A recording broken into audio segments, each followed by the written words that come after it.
حضرت سعد بن جبیر اور حجاج کے درمیان جو گفتگو ہوئی اس کا دوسرا حصہ آپ کے سامنے رکھ رہا ہوں۔ اللہ پاک ہمیں ان سے عبرت حاصل کرنے کی توفیق عطا فرمائے، آمین ثم آمین۔ تو شروع کرتے ہیں۔ حجاج میں کیوں جرأت نہیں کر سکتا حالانکہ میں جماعت کے بادشاہ کے ساتھ ہوں اور تو باغیوں کی جماعت کے ساتھ ہے؟ سعید میں جماعت سے علیحدہ نہیں ہوں اور فتنے کو خود ہی پسند نہیں کرتا، اور جو تقدیر میں ہے اس کو کوئی ٹال نہیں سکتا۔ حجاج ہم کچھ امیر المومنین کے لیے جمع کرتے ہیں، اس کو تو کیسا سمجھتا ہے؟ سعید میں نہیں جانتا کہ کیا جمع کیا۔ حجاج نے سونا چاندی کپڑے وغیرہ منگا کر ان کے سامنے رکھ دیے۔ سعید یہ چیزیں ہیں اگر اپنی شرط کے موافق ہوں۔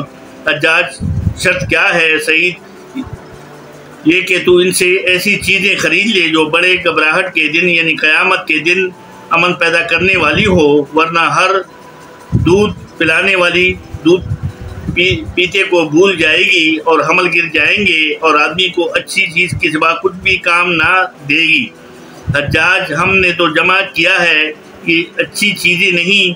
سعید تو نے جمع کیا ہی نہیں، اس کے اچائی کو کیا سمجھ سکتا ہے؟ حجاج کیا تو اس میں سے کوئی چیز اپنے لیے پسند کرتا ہے؟ سعید میں صرف اس چیز کو پسند کرتا ہوں جس کو اللہ پسند کرے۔ حجاج تیرے لیے ہلاکت ہو۔ سعید ہلاکت اس شخص کے لیے ہے جو جنت سے ہٹا کر جہنم میں داخل کر دیا جائے۔ حجاج وقف ہو کر بتلا کہ میں تجھے کس طریقے سے قتل کر دوں۔ سعید جس طرح سے قتل ہونا اپنے لیے پسند ہو۔ حجاج کیا تو مجھے معاف کر دو؟ سعید معافی اللہ کے یہاں کی معافی ہے، تیرا معاف کرنا کوئی چیز بھی نہیں۔ حجاج نے جلاد کو حکم دیا کہ اس کو قتل کر دو۔ سعید باہر لائے گئے اور ہنسے۔ حجاج کو اس کی اطلاع دی گئی، پھر بلایا اور پوچھا، حجاج تو کیوں ہنسا؟ سعید تیری اللہ پر جرات اور اللہ تعالیٰ کی تجھ پر حلم ہے سے حجاج میں اس کو قتل کرتا ہوں جس نے مسلمانوں کی جماعت میں تفریق کی۔ پھر جلاد سے خطاب کر کے کہا، میرے سامنے اس کی گردن اڑا دو۔ سعید میں 2 رکعت نماز پڑھ لوں۔ نماز پڑھی، پھر قبلہ رو ہو کر دعا پڑھی، یعنی میں نے اپنا منہ اس پاک ذات کی طرف کیا جس نے آسمان و زمین میں سب طرف سے ہٹ کر ادھر متوجہ ہو اور نہیں ہوں مشرکین میں سے۔ حجاج اس کا منہ قبلے سے پھیر دو اور نصارہ کے قبلے کی طرف کر دو۔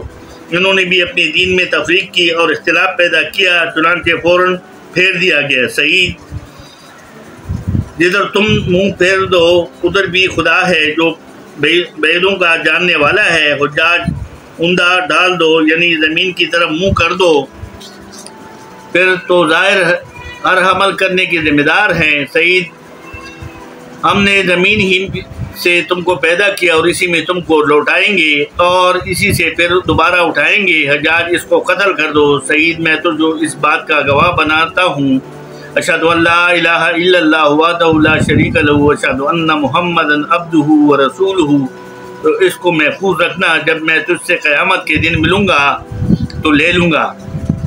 اس کے بعد وہ شہید کر دیے گئے۔ ان للہ و انا الیہ راجعون۔ ان انتقال کے بعد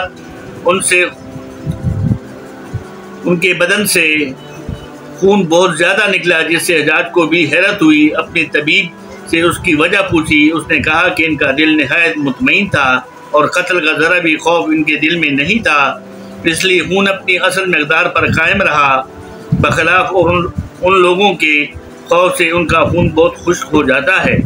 فائدے میں سے لکھتے ہیں، اس قصے کے سوال جواب میں کتب میں کمی زیادتی پائی جاتی ہے اور بعض سوال جواب نقل کیے گئے ہیں، ہمیں تو نمونہ ہی دکھانا تھا، اس لیے اس پر اتفاق کیا گیا۔ تابعین کے اس قسم کے قصے بہت زیادہ ہیں۔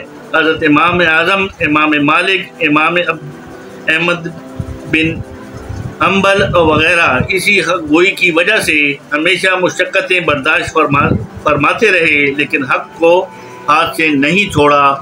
بس میرے دوستوں بزرگوں، کتنا زبردست واقعہ آیا کہ ایک صحابی اور تابعین میں سے تھے، اور اس نے جو ہے نا اتنا اس کا ایمان پکا تھا کہ حجاج نے کتنے ظلم اس پہ ڈائے، کس طریقے سے اس کے امتحان لیا، لیکن وہ ذرا بھر بھی اپنے ایمان میں ڈمک ڈول نہ ہوئے۔ شہید تو ہو گئے لیکن اپنے ایمان سے ذرا ڈمک ڈول نہیں ہوئے، اور ایمان اس کا اسی طرح قائم و دائم رہا۔ موت کے ڈر نے اس کو نہیں ڈرا سکا، جیسے کہ اس میں آیا کہ کافی خون بہا گیا، کہ اس کا دل مطمئن تھا تو مرنا تو ہے ہی ہے، تو کیوں نہ اللہ کے راستے میں مرا جائے۔ اللہ پاک ہم ان ہستیوں کی بدولت ہمیں بھی ایسی توفیق عطا فرمائے کہ اللہ کی بڑائی ہمارے دل میں ہو، نبی پاک صلی اللہ علیہ وسلم کی روحانیت اور ان کی عظمت ہمارے دل میں ہو۔ اللہ پاک ہمیں دین پر چلنے اور اس پر استقامت کے ساتھ زندگی گزارنے کی توفیق عطا فرمائے۔ صدق اللہ مولانا العلی العظیم۔